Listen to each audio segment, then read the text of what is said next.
اللہ تبارک و تعالیٰ اس سے فرمائے گا کہ کہیں ایسا تو نہیں ہوگا کہ اگر میں تیرا رخ اس سے پھیر دوں تو مزید کچھ طلب کرے گا؟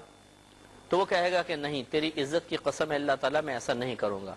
تو پھر وہ اللہ تعالیٰ سے عہد و پیمان کرے گا جو اللہ چاہے گا۔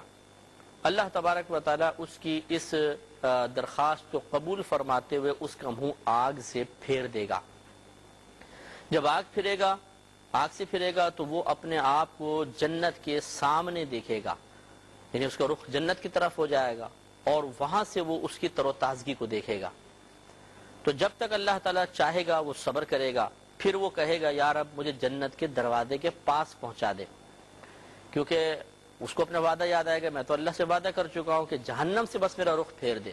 کیونکہ جب انسان پر بڑی مصیبت آتی ہے تو وہ بعض اوقات اس مصیبت سے نجات کے ساتھ اللہ کا فضل طلب نہیں کرتا، بلکہ چاہتا ہے کہ کم از کم یہ مصیبت تو ٹل جائے۔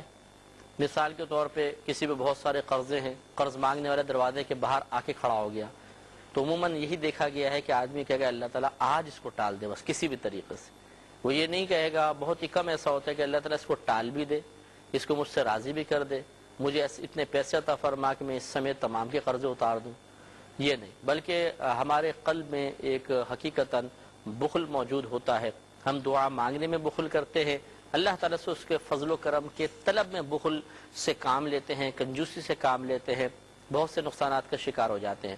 اس شخص کے ساتھ بھی ایسا معاملہ ہوگا کہ جب وہ جہنم سے نکالا گیا تو اسے سب سے بڑی جو خواہش محسوس ہوگی یا سب سے بڑا معاملہ جو محسوس ہوگا وہ یہی ہوگا کہ بس جہنم سے میرا رخ پھیر دیا جائے۔ اب جب پھیر دیا جائے گا اس کے وعدے وغیرہ کے بعد تو جنت دیکھے گا، اب جنت کی نعمتیں نظر آئیں گی، اس کی تر و تازگی نظر آئے گی، تو پہلے تو وہ وعدہ یاد کرتا رہے گا کیا وعدہ کیا ہے، لیکن آخر صبر نہیں کر سکے گا اور اس کی زبان سے الفاظ نکلیں گے، وہ عرض کرے گا یا رب مجھے جنت کے دروازے کے پاس پہنچا دے۔ اللہ تعالیٰ فرمائے گا کہ کیا تم مجھ سے عہد و پیمان نہیں کر چکا کہ جو چیز تو نے مجھ سے پہلے مانگی ہے اس کے علاوہ نہیں مانگے گا؟ وہ عرض کرے گا یا رب میں تیری مخلوق میں بڑا بد نصیب نہ رہ جاؤں تو مجھ پہ کرم فرما دے۔ تو اللہ تعالیٰ فرمائے گا اچھا کیا یہ ممکن ہے کہ ایسا ہو سکتا ہے کہ میں تجھے دوں، یہ وہاں تک پہنچا دوں تو مزید کچھ نہ مانگے؟ وہ کہے گا تیری عزت کی قسم اس کے سوا اور کچھ نہیں مانگوں گا۔ چنانچہ پھر وہ اللہ تعالیٰ سے عہد و پیمان کرے گا، اللہ تبارک و تعالیٰ اسے جنت کے دروازے تک پہنچا دے گا۔ جب وہ اس کے دروازے پر پہنچے گا تو اندر اس کو جنت کی تر و تازگی، محلات اور بہت سی نعمتیں نظر آئیں گی۔ تو جب تک اللہ چاہے گا وہ صبر کرے گا، لیکن پھر صبر کا پیمانہ لبریز ہو جائے گا، وہ کہے گا کہ یا رب کریم تو مجھے جنت میں داخل فرما دے۔ تو اللہ تعالیٰ فرمائے گا اے ابن آدم تجھ پہ افسوس ہے، تو کتنا وعدہ شکن ہے، عہد شکن ہے، کیا تو نے مجھ سے وعدہ نہیں کیا تھا کہ تو اس کے سوا کچھ بھی نہیں مانگے گا؟ تو وہ عرض کرے گا یا رب مجھے اپنی خلقت میں بد نصیب نہ فرما اور مجھے داخل جنت فرما دے۔ وہ دعا کرتا رہے گا یہاں تک کہ اللہ تبارک و تعالیٰ اس سے خوش ہو جائے گا۔ تو جب وہ خوش ہو جائے گا تو اس شخص کو داخل جنت فرما دے گا۔ پھر اللہ تعالیٰ فرمائے گا مانگ کیا مانگتا ہے، تمنا کر۔ وہ شخص تمنا کرے گا یہاں تک کہ اس کی ساری تمنائیں پوری ہو جائیں گی، جتنا آدمی کے مائنڈ میں ہے، قلب میں ہے، اتنا ہی مانگے گا، اچھا اللہ تعالیٰ یہ بھی دے دے، یہ بھی دے دے، جو مانگے گا دیتا جائے گا، دیتا جائے گا، دیتا جائے گا، یہاں تک کہ اس کی ساری تمنائیں ختم ہو جائیں گی۔ تو اللہ تعالیٰ فرمائے گا کہ فلاں فلاں تمنا کر، یعنی اس کو یاد دلائے گا، وہ نہیں چاہیے، وہ نہیں چاہیے، وہ نہیں چاہیے، ہاں یہ بھی چاہیے، یہ بھی چاہیے، اس طرح مانگتا رہے گا یہاں تک کہ جب اس کی آرزویں ختم ہو جائیں گی تو اللہ تعالیٰ فرمائے گا کہ تیرے لیے یہ تمام ہے جس کی تو نے خواہش کی، اور اس کی مثل اور بھی ہے۔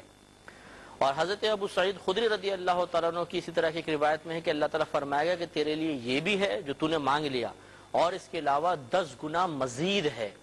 تو آپ اندازہ فرمائیں کہ اللہ تعالیٰ کا کتنا فضل و کرم ہوگا کہ اسے ہر اس کی خواہش کے مطابق دیا جائے گا۔ تو یہ آخرت کے اندر یہ معاملات ہوں گے، لہذا ہمارا ایمان ہے کہ جنت بھی ہوگی، دوزخ بھی ہوگی، اس سے نکلنے کے معاملات بھی ہوں گے۔ جنت سے کوئی نہیں نکلے گا لیکن جہنم سے بہت سے نکل کر ضرور داخل جنت ہو جائیں گے۔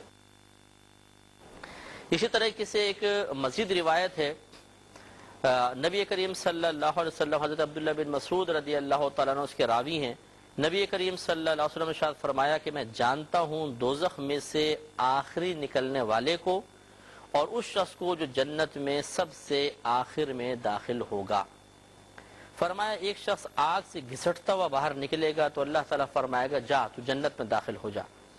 وہ وہاں جائے گا تو اسے خیال آئے گا کہ جنت تو بھر چکی ہوگی, لوگ چلے گئے ہیں سب, میں تو سب سے آخر میں آیا ہوں, تو جنت میں تو سب جگہیں فل ہو گئی ہوں گی.